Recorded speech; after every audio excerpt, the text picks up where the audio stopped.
Hi, guys. This is Sapphire Esquire coming in with another audio. I actually apologize for last week. I really do try to post an audio every week.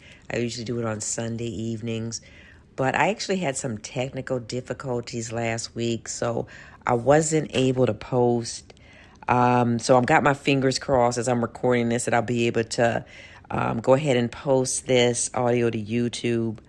But actually, when I think about it, it's probably good that I did have those technical difficulties because last week's audio was all about Jay-Z.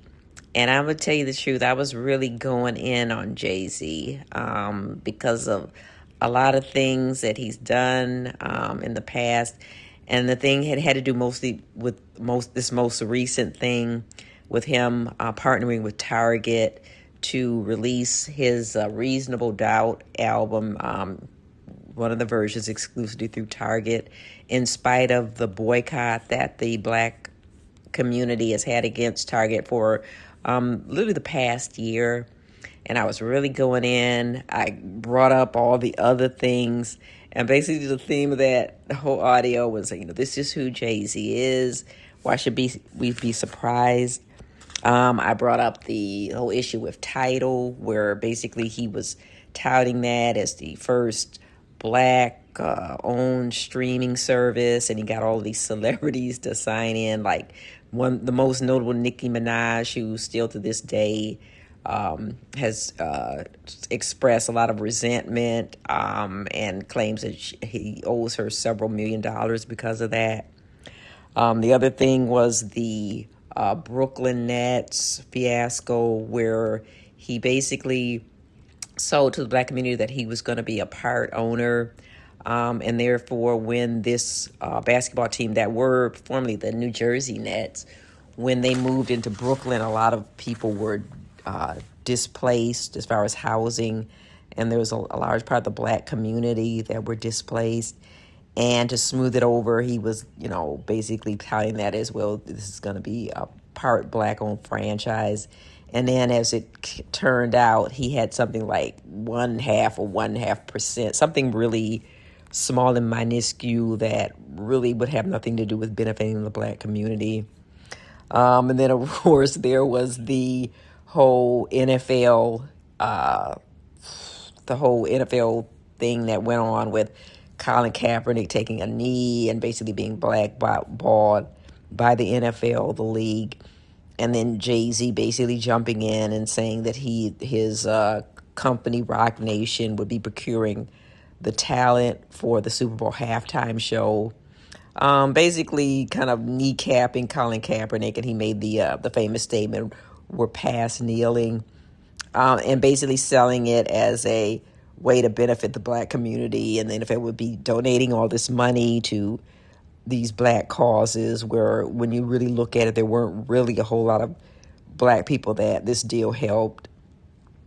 But this past week, something else has happened, and the title of this video is, "If Michael Jackson is the king of pop, then Jay-Z is the king of propaganda or marketing." I just have to say, Jay-Z is a marketing genius.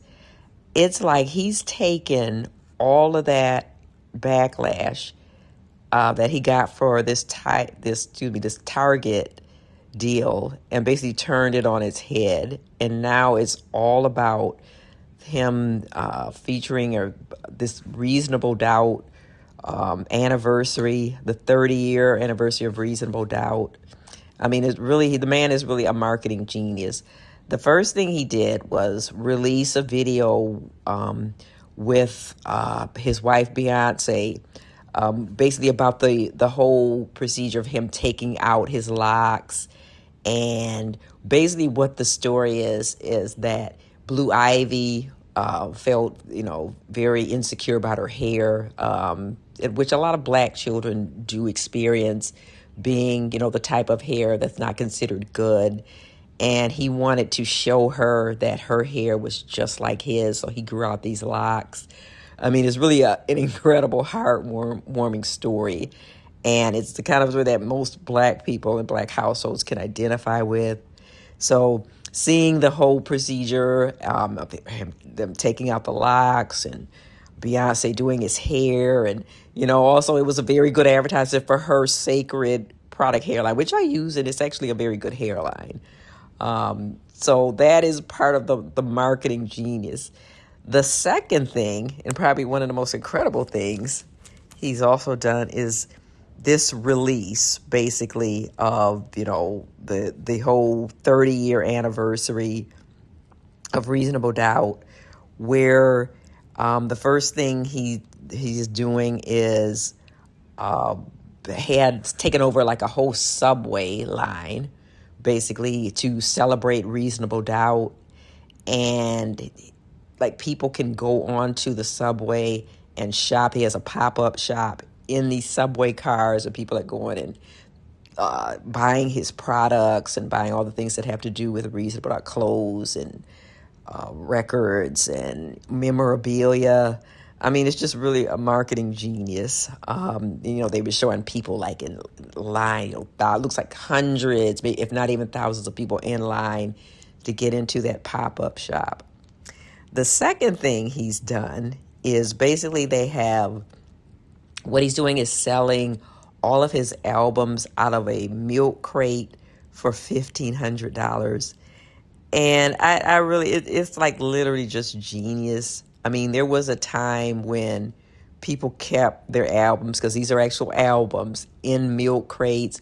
DJs carried their albums in milk crates. If you were a certain age, that's where you housed all of your albums, were in these milk crates. In fact, some of us even moved into our college dorms with these milk crates.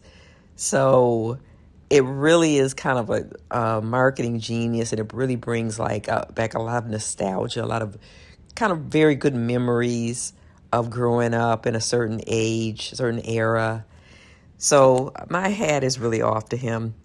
And I have to say that this is like he's actually showing us and reminding us, I should say, who he is.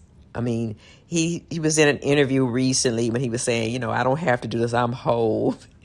And it looks like he's really reminding us who he is. There is nobody better at propaganda, marketing, publicity than this man.